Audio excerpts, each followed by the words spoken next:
Hi everyone. You're listening to the Southasia Review of Books podcast from Himal Southasian, where we speak to celebrated authors and emerging literary voices from across South Asia. I'm your host, Shwetha Srikanthan, Associate Editor at Himal Southasian, coming to you from Colombo.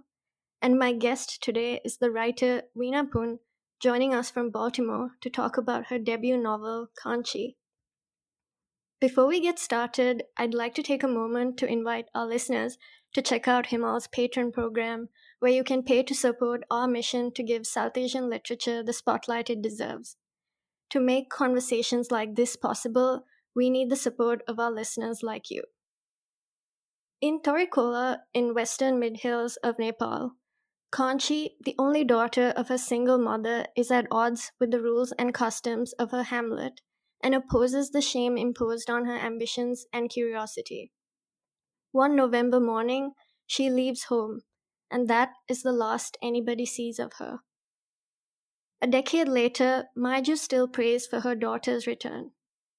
This heart-wrenching coming-of-age story follows Kanchi and her mother negotiating life and societal pressures in rural Nepal.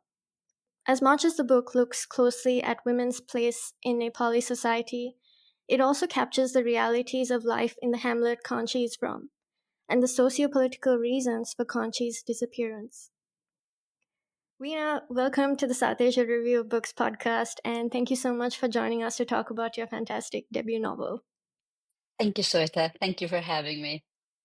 So, Weena, the village the novel is set in, you've spoken about how it's actually your grandmother's village and also where your mother was born and raised. You yourself have briefly spent some time there in your early childhood. So, tell us about how the idea for the novel first came together, and also what was it like to return to the region and the hamlet while you were writing the novel? The idea for the novel, it got developed when I was a junior at Stanford, so in the year 2007 and 8. So basically, when I was a junior, I was already an English major then. And my third year there, I heard that you could apply for a department grant to write a novel, for a summer. And I was like, yeah, why not? Why not do that? And I started thinking about, so what should I write about? And by that time, I had already taken a few creative writing workshop classes and had begun writing about the village. And I'm guessing the most recent one then I had just written was probably about the village. And I thought, okay, let me just go to my village during the winter break and or to my mom's village during the winter break and develop this idea further. So I started preparing for the grant for the application and traveled back to Nepal for winter break, and I went to my grandmother's village. And so bear with me. So it's a little bit of a long story, but so what happened was that before going to my grandmother's village, I went to her mother's village, which is like 14 hours walk away from her village. So I took a kind of circuitous route to get to her village. I guess the idea was to kind of get to know not just this little village, but kind of the surrounding villages and like a little further out as well. So I went to her mother's village who had just died. And the plan was that I would go to my grandmother's village, and my mother, who was in Kathmandu, my mom, she'd go to her mother, like my grandmother's village, and we'd meet there. And the winter break was very short, and I was already taking like a week out of it, to go out. And I really missed my mom, so I wanted to like see her at my grandmother's place.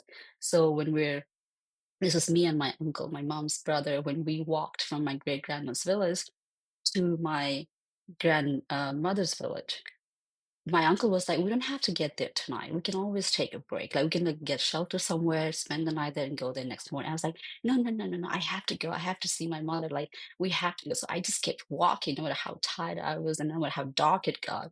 So I just kept walking. And later, when I was writing this in my journal, I was like, "Oh, why don't I write about this? Like, why don't I write about?" But for some bizarre reason, instead of a daughter trying very hard to get home to her mother, the plot became about the mother waiting for her daughter to come home. So I had written this in my journal. It's like, okay, maybe the plot of this novel will be a mother waiting for her daughter to come home. And that's how it began. And I had to now work like backwards from, okay, what happened to the daughter? Who is this daughter? Where did she go? Why is the mother waiting for her? what happened to her, you know? And I think that took a really long time. But yeah, that's how it began. And so your second part of the question is what was it like to write about the village? It took a really long time because I realized that I really didn't know the village very well. You know, even though I had spent a few autumn vacations there, like Dutch vacations there, a few in the sense that we did go there almost every year until we couldn't because of the Civil War.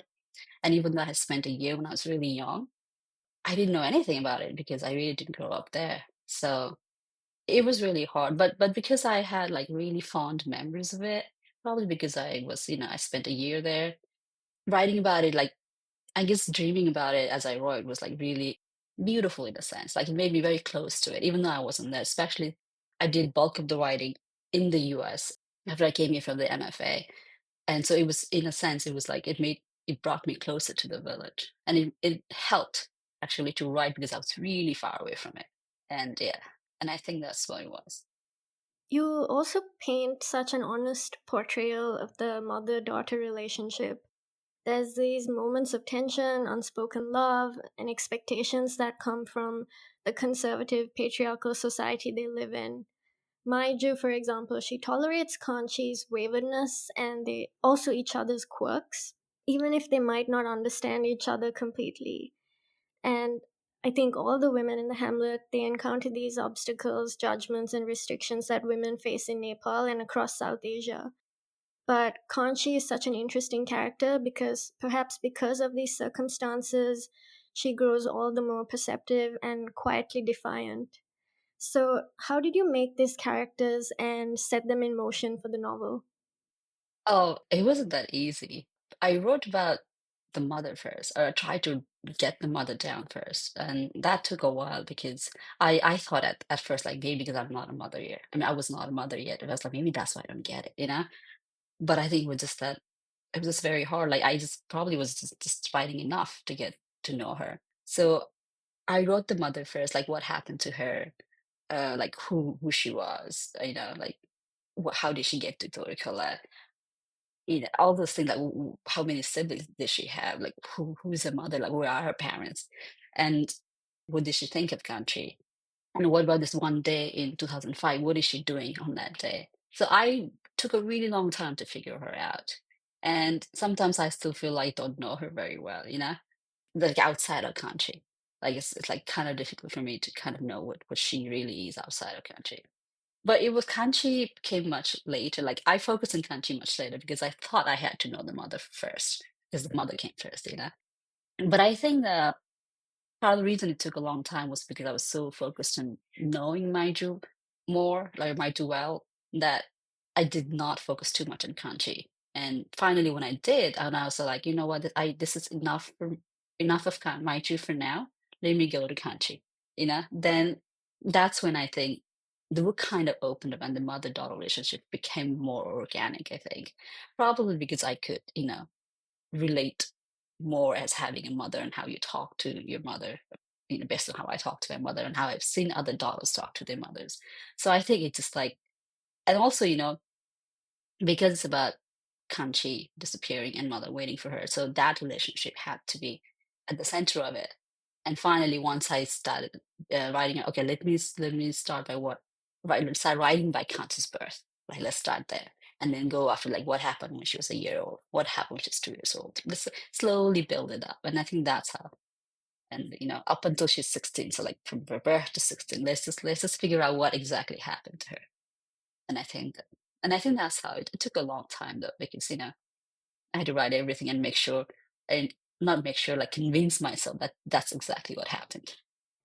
And this is a bit of a deep dive, but in a 2011 excerpt from a novel in progress published in Himal Southasian, you write that, and if I may quote, she must not be scared. Incredible events are taking place, so incredible they humble her, like the end of war, like her friend Kanchi's return. This made me wonder if it's the same Kanchi, and if it is, was there a version of the novel in which Kanchi returns home? Or were the turn of events something you always intended in different iterations of the novel?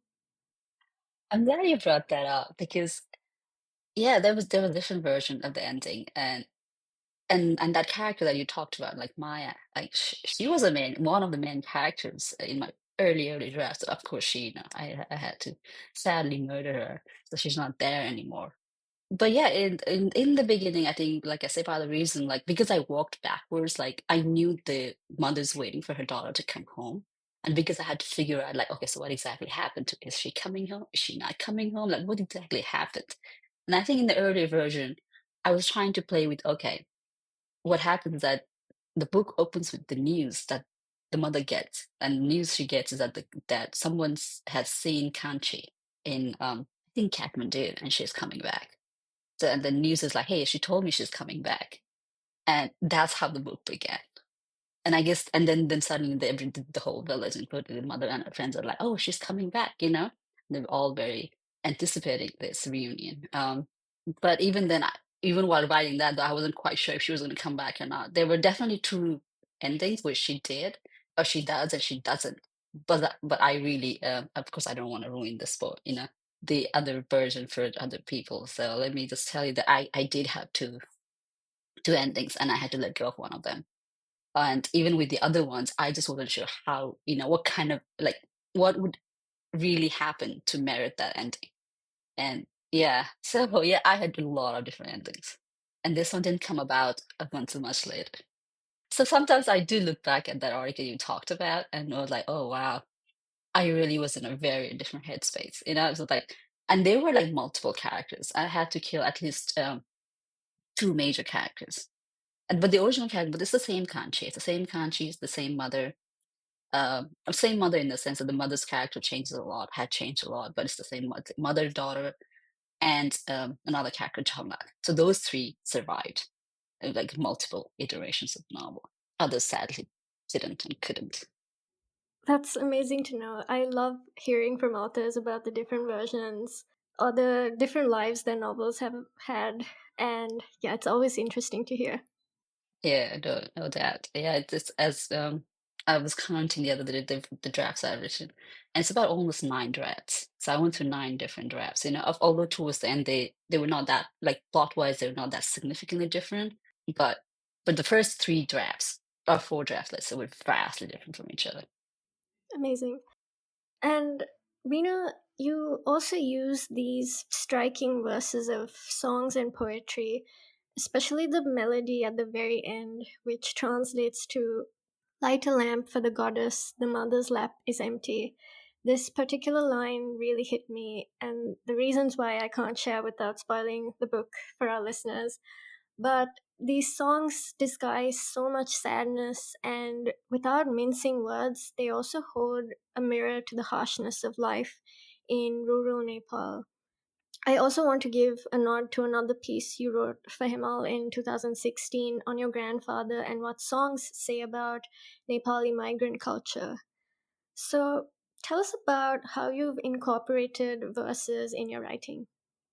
So growing up, you know, I did listen to a lot of songs either on radio or television, or if just reading song books. Like I would just, you know, purchase or buy books that had songs written in them, and usually songs from movies. And because you know back then you couldn't just go on the internet and search the lyrics, and you know that was one way. I think you just like you listen to something and you write it down, and that's how you remembered it.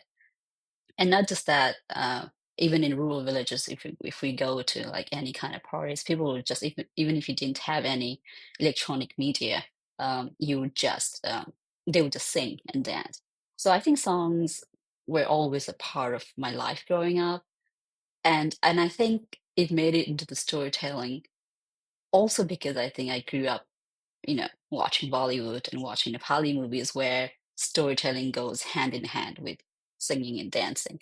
So I think even now, after I write a particularly grueling scene or a scene that I think is complete now, or at the end of a chapter, I was like, okay, it's time for a song. You know, it's like just get up and dance, and then move on to the next chapter or next scene.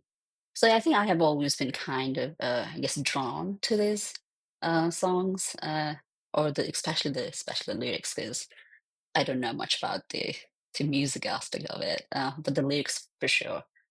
And of course, you know, and when I was researching in the village, my mom's hamlet. the songs were always part of the life there, and mostly it was like just people singing. Not everybody had radio or has radio, and not everybody has television. But even if you have radios, the songs they're always in the air. And I did want to make sure that, of course, the songs wouldn't just be there because when you see on the page, it's going to be words, and it flows from what just happened and will flow into what's going to happen next. So those songs have to have meanings or like at least aid the story to flow forward. So I can't just like dump it and be like, hey, just remember this is a song, But no, it's like it has to be part of the story. So yeah, and I think that's like the couplet you talked about. It has, of course, has to make sense that it's there because there's a party going on. People really are singing, and people do sing like really, as sad songs. Like even in like really fun, celebratory mood, they will be singing this sad song. They'll be like dancing and clapping and all, but the lyrics would be sad. So it wasn't like out of place, there. And yeah, and then, like it also wrote in that piece that you mentioned. Yeah, it's like there are all kinds of songs. Even painful ones, and everybody dances to painful songs. So, but those, like I said, those couplets are not just there because somebody sings. It also is there to move the story forward, to kind of tell you that this is what the mother's feeling or could feel, and because that's there. And Veena, early on in the novel, the characters talk about Nepal ushering in a multi party democracy and with it a new constitution.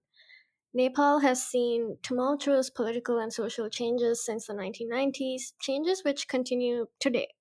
But the book's socio-political commentary, for instance, the Maoist insurgency, is subtle and rarely does it shape the story itself and lets the readers read between the lines. It really only enters the narrative prominently towards the end of the novel.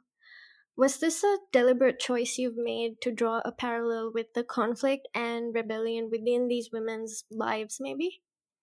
In the beginning, the conflict was actually very central to the novel. Like one of the main characters that I killed off or like, took off he was supposed to be a Maoist or ends up becoming a member of the Maoist party.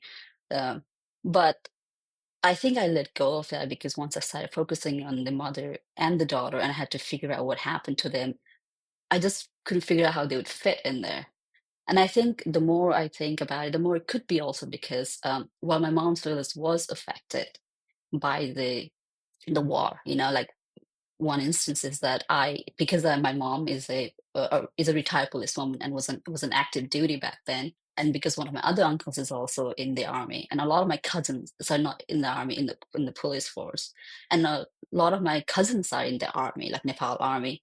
We just couldn't go home to my grandma's village anymore, so we were affected, and there were a lot of stories of like the Maoists coming in and scaring the villagers or just taking the school children to be part of their fighting army, and it happened, and a lot of my uncles did leave the village one by one because of all of that, but we didn't really see like active fighting where there was like army men and the Maoist men fighting each other, and I didn't see that, and I think because I didn't see it, I just couldn't, I think, imagine convincingly.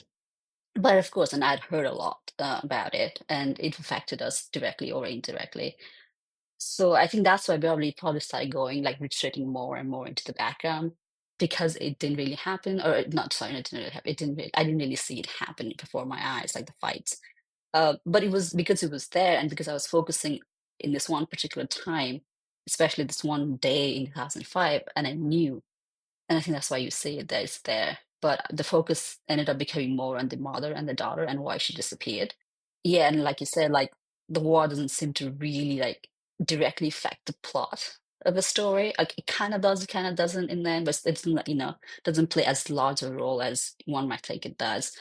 But I still had to keep it there because, like you said, yeah, it is like ultimately what I was trying to say, I think, is that a woman's life or a girl's life is a battle. It's like a one long battle or a war, just like this war that went on for 10 years and devastated a lot of lives. It's just that we don't really talk about it in terms of wars, but probably because it's a woman's life. And then a lot of the times it's war. even though like the Maoist war or the civil war, like it was later in the media for having a lot of women in the army, and they were like credited for bringing women's issues to the front. Ultimately, it was a very much a man's war, you know. So I was like, yeah, well, and I think maybe me early on trying to write about the war was also this focus on this men's war. You know, like maybe I bought into that idea too, that I have to write about the war. This war is so important that I have to write about it. You know, but then I was like, but yeah, well, what about this just little silent wars? You know, maybe that's what it is. Like, and I think towards then it became more deliberate like that. Like I didn't want, because I could have taken that away completely. You know, but I was like, no. It's like, or I could have changed the timeline. It didn't have to be there in 2005.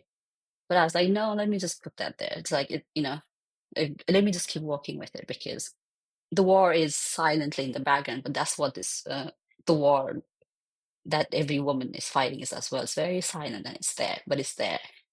So yeah, I think that's what ended up happening by the end.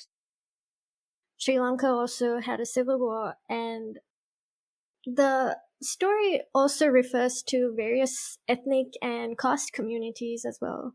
And Nepal continues to face sharper divisions even between these groups. So, to what extent do you think Nepali literature reflects that? I can't say for sure about Nepali literature in Nepali, but I'm pretty sure they do, because it's much vast than Nepali literature in English. Uh, in Nepali literatures in English as well, we all like, it's hard not to talk about caste and ethnicity, or the struggles that come with it, because it's such it's just a part of our daily lives in Nepal. Like even if you want to look away, it's like the women's issues. Like even if you don't want to talk about it, like don't want to deal with it, it's just there. And I think if you're writing a realist fiction or literary fiction, and you try to portray life in Nepal, in any part of Nepal, I think that just comes in. You might not want to overtly talk about it, but because people talk about it all the time, and the characters, your characters end up talking about them, I think. And to not do so would it's like, I'm not sure, like if you don't do that, then it has to be very active, like a conscious choice to not do it. Because even if it's just a casual conversation, it just comes up. Like for instance, like when people see me, they would just immediately give me like four ethnic groups to choose from. They'd be like, so are you Magar? Are you Gurung?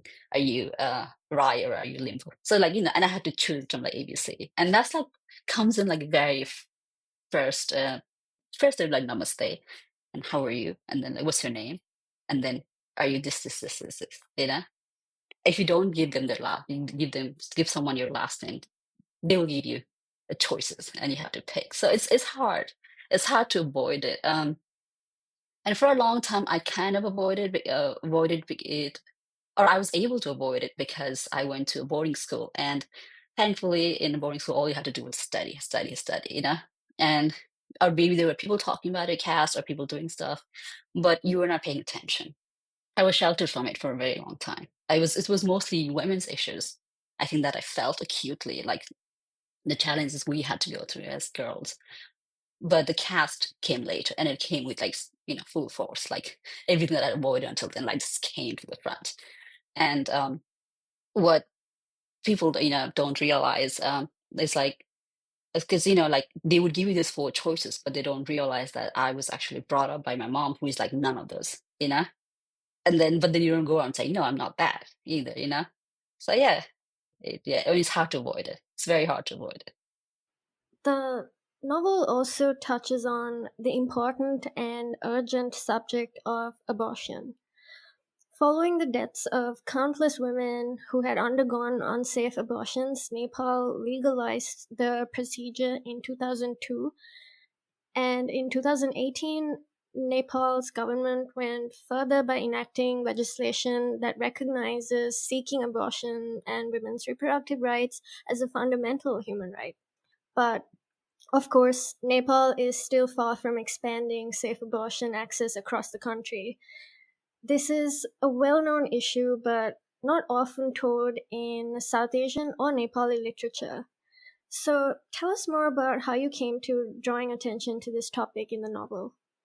I think it actually happened much, much later. And for a while, I was like, didn't want to like address it head on because I thought, well, abortion, everybody should be for it. It's like, who's against it? Because I think because I grew up thinking like it's like nothing, like it's not necessarily trivial, but I thought it was just such a given that I didn't think too much about it. But then once they went to enter the story, or once it started writing about it, and then things started, happening, and I was like, oh yeah, I mean, in 1995, it wasn't, or 19, in the 1990s, it wasn't legal. And then I started thinking about all the times, like all the things I heard or read, and how we all were, we all grew up like hearing those stories, but there was all like tinged with shame, or nobody wanted to talk about it, or and if you had an abortion, or if somebody had an abortion, everybody would just like kind of like shame the woman.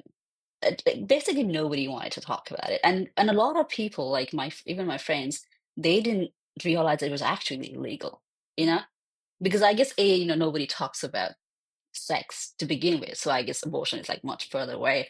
So I think people didn't realize it was illegal, but they knew it was hard to get it, but we didn't really think that far away, probably because we wouldn't even talk about sex. So yeah, so I think I realized later on that, oh, it's a given to me because I probably was reading a lot of fiction in where things were very liberal. And I probably came to the US, and it was very, it was okay here. Like, at least until recently, it was such a given thing. So I think, but then around the time I started thinking about it here, thinking about it in the novel here too, in the US too, like things changed. Like it was no longer a given. And I realized, oh, it's not like maybe I should address it. Not necessarily because I want to make a point, but because in 1995 it must have been very much a part of this village's life. Like people don't talk about it, but people still do it. They will find a way. Even if it's underground, they'll find a way. And I think that's how I decided to go on with it, or include it in the novel. Very early on, we see Kanchhi encountering taboos and restrictions placed on women in Nepali society, and also how she resists them in small and big ways. For example, she did not tell Maiju about her first period and stopped telling her a year later to avoid having to observe various rituals, having to stay away from everyone for 5 days, and sleep in a corner of the house or a shed. And she soon realizes that no one is actually doomed from her actions, and Maiju also comes to realize that, okay, maybe this is just superstition, and allows Kanchi the freedom from these practices. So, here again, you've touched on such an important subject. Several women in Nepal have died because of this unsafe and now illegal practice of sending women from their homes to huts or sheds because they are believed to be unclean. We also see how these practices become embedded through legends. In the very beginning of the book, you write the story of how Torikhola was once a lake and a god drained it out of anger when he encountered a woman washing her blood soaked clothes by its shore. So, how much of this writing is in reaction and resistance to ongoing and problematic societal views of menstruation in Nepal? It was not a conscious choice to rebel against the ongoing practices, as in like something that you see in the media. It wasn't like an answer, a reaction to that at all. But it was definitely a reaction, or it came out of my experience of growing up in Nepal and having to observe those rituals, and having seen other women have to observe those rituals. Even in boarding school, like where we went, like, and there was nobody like telling us you can do it. We would still, our girls would still refrain from going to temples or touching gods, and stuff like that. So it's like, and there, like, you didn't have your parents, so you didn't have your teachers telling you not to do it. But because it was so internalized, girls did it. I didn't do it because I realized early on that it was not gonna happen. It's like nothing's gonna happen. And it did come with experience. Like when I first had my period, I was so scared. I didn't tell my mom. And I mean, it was not an actor, but I was just too scared. I was like, I didn't want to tell her. Like, I didn't know what was going on. And although I had seen like all those things, I just couldn't muster up the courage to tell her.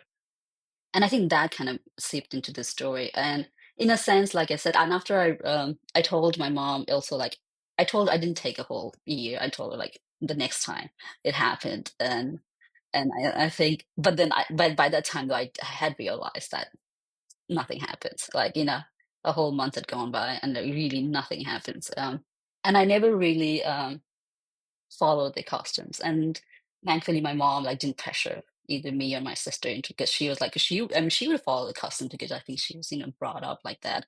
But she wouldn't mind it if we didn't. She would tell us like, if we go to other people's house, please observe them. But I was like, no, I'm not gonna tell them. It's like they don't need to know. And then at first I was like, maybe this is just like in like I could do it because I'm from Kathmandu, and there's this enough distance from like neighbors don't need to know like each other, like, whether you're in your period or not. But I was like, maybe in a village, like everybody would know, or you have to tell people. But then I started digging up, and I heard stories. I know there were always women. It was always women who'd be like, "Hey, this is stupid. Like, I'm not doing it."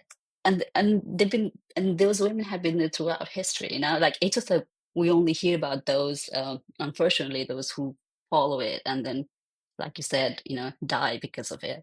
But there are also a lot of other women who are just like, no, this is stupid. Like, there's no reason I have to make myself an outcast for 5 or 11 days. And I was like, yeah, like, so it makes perfect sense that a girl like Kanchi would do it, because she's not the first to do it. She's heard a lot of stories like that do it, and she could do it too. So I think, yeah. So like I said, like it was not necessarily an active, like deliberate choice of, okay, let me fight menstruation via this scene, or the rituals surrounding menstruation via this scene. Like it was more like this does happen in a village. Like there are women, or there are girls like Kanchi who would rebel against it and would do it in such a way. Of course, she's like very young, so she can't just be like, I am rebelling against it. But she's more like, I'm kind of scared. Like I don't like this, but I'm scared to tell you. But I know I have to tell you someday because I live with you. Yeah, it's all these little emotions that go in the mind of an 11-year-old. Veena, I also really appreciate the choice you've made to include, or I should say, even highlight Nepali words in the novel. Most Nepali words and phrases give away their meaning through the context, but as a non Nepali reader, I found myself turning to the glossary, which actually helped me to take a pause and take in the various contexts and nuances. I also think that if you had chosen to translate some of these untranslatable words, including some that are considered disagreeable or obscene, it would have diluted that immersive quality of the novel where the essential parts of the life, of the language, and the setting really shines through. But I'd love to hear from you what the intended effect you had in mind was. It was exactly that, in the sense that this one was a very conscious, very deliberate choice. I was like, there were certain words that I can't translate. Like, I tried translating it, I played around with it, and if it didn't stick, if it didn't feel right, I was like, no. Like for instance, I was looking at the novel the other day, and I saw the word like patuka, like, and I was like, okay, so what's this in English? Like, what do people say in English? And I couldn't find an easy translation, because I haven't seen like people in English speaking world wearing pataga around their waist, like Nepali women do or did. And the loosest translation I saw was a waistcloth, or I think some might say cummerbund as well. And I think that's actually comes from Hindi. I was like, no. And I looked at some pictures of what it means, like a waistcloth, and like it was not the same. And I was like, I don't want someone to think of that when I say a waistcloth. Plus, the waistcloth is such a literal translation, like a cloth goes around the waist, right? But you don't know how big that cloth is going to be. You don't know, it's like, who wears it, like if it's like only women or if it's only men, or men or both sexes. So I think when and I was thinking about all those things and be like, no, I am going to stick with the Nepali one, because the Nepali one just, if you know the word, it evokes much more than just a plain waistcloth. And in my day-to-day life, or not just day-to-day life, in a lot of my reading life, like I've never come across a waistcloth and thought, oh, svatka in Nepali, like never, like I had not made that translation right away. So not that connection right away. So, and I think, yeah, so a lot of the Nepali words that are there, those are conscious decisions. And and I'm glad to know that the glossary helped, because for a while I wasn't sure if, you should put a glossary in there. Because I was like, it's like do people still do that in fiction? I was like, I don't think we did it anymore, but I'm glad I listened to the readers and the editors, their feedback, and we decided to go with it. Yeah, so because I had it and I took it out and then I had to put it back again, you know. So yeah, but the point was to like, let me give you the Nepali words in a pepper story, but only if I feel like I cannot substitute or replace that with English words. But I also don't want it to be like, oh, what is this word, and go to the, like get out of the book and Google the word to understand the meaning. So I wanted it to be such that you could kind of glean the meaning from the context, right? Even if you didn't know completely, I wanted you as the reader to be able to be like, okay, I think I know enough to understand, But if you really did want to know what exactly it meant, then there's a glossary there, um, so that you don't have to really leave the book. So I think that was the intention. Like I didn't want to completely take away the experience from reading the book by having you be confused about the word, what the word means. But I also didn't want it to give like a word that did not quite summon up the same image in my head as well. So those are definitely very much a conscious choice, conscious decision. Do you hope to translate the book to Nepali at any point? I don't want to do it myself. Like if somebody wants to do it, I think we can talk about it. But I don't want to do it because I think I should move on from it. Like written 9 drafts on it, like I told you, and it took 13 years to finish it from the day that summer in 2008 when I started drafting the novel to like the in 2021 when I thought I had like a good draft that I could show to agents, so to literary agents. So I feel like I have given up. Not sorry, given. I've given like a lot of time to it, and have given my best. So now I think it's time for me to move on to other projects. So I think, but I would definitely like to see it in Nepali. But of course, but unfortunately, I won't be the one doing it. And recently, Manjushri Thapa wrote that the English language literary field in Nepal is far more inclusive than the Nepali language field, with writers like yourself, Manjushri Shadagale, and Smriti Ravindra, who are often published outside the region. She also noted that it's possible that a Nepali language bookshelf wouldn't even feature 10% women, and maybe that includes both women writers and women in writing as characters. Why do you think women are so invisible in Nepal's literary scene? And also tell us about the recent wave of women's writing on Nepal that's pushing back against this invisibility. I think that's a very good question, and I am not going to doubt Manjushri here. She knows way more than I do about Nepali writers or Nepali writings, both in English and Nepali. I'm not exactly sure why, but I guess I have always felt, and that makes sense because we've always felt that Nepali literature scene is very like full of men. Like even like I think in textbooks when we have stories or poetry, like Nepali textbooks would be full of poems and so stories, and they're almost all written by men, and almost all written by high quote unquote high caste Brahmin men. I think mostly, but I'm not even Chetri. Uh, but I think growing up, I don't remember quite questioning it because probably just would assume this is just what it is, it's just what it is. Like, but I think later on, as you see more and more of it, you're like, where are the women? Like where are our stories? Like even and you would see women's stories, but they're also told by men. Some of them, So you're like, okay, well, how about us? Like, can we tell our stories like ourselves? And I think that's probably what I'm pretty sure there are a lot of Nepali women already doing that in Nepali, like Nepali women writers already doing that in Nepali. But like Manjushri showed in that picture, like you don't really get to see them in bookshops as much.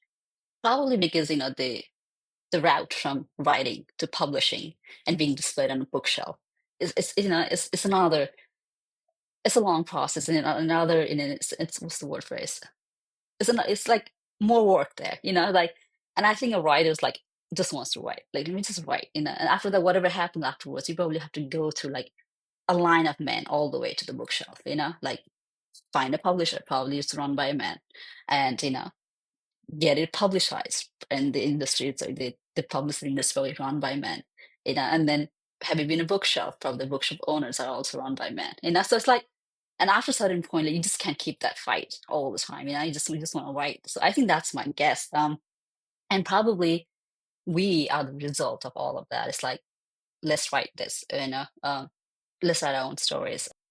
For some reason, I think right now it's mostly writers writing in English that seem to be doing it. But having said that, though, don't quote me on that because I have not really studied Nepali literature that deeply, so that I can't really tell you exactly like if this really is the reaction. But I'm not surprised. I'm not surprised that women's voices are coming to the fore now because we've seen a lot of literature from men about men, or even if it's about women from men. So, and I think we are dying to tell our own stories. And it just so happens right now that the stories that we hear about in the media right now are from women writers writing in English. But I'm pretty sure there are Nepali women writers writing in Nepali as well. We just don't hear about them as much. I hope books like Kanchhi will pave the way for more of these works to be out there in the world. I hope so. I hope so too.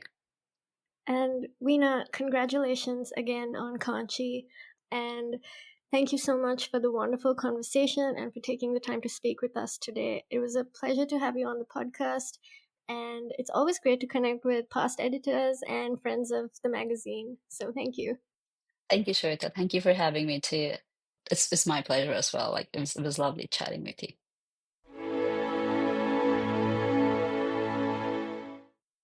Thank you for listening to the Southasia Review of Books podcast from Himal Southasian. If you like this episode, please share widely, rate, review, and subscribe to the show on your favorite podcast apps. You can find the links to subscribe and listen to previous episodes on our website at himalmag.com.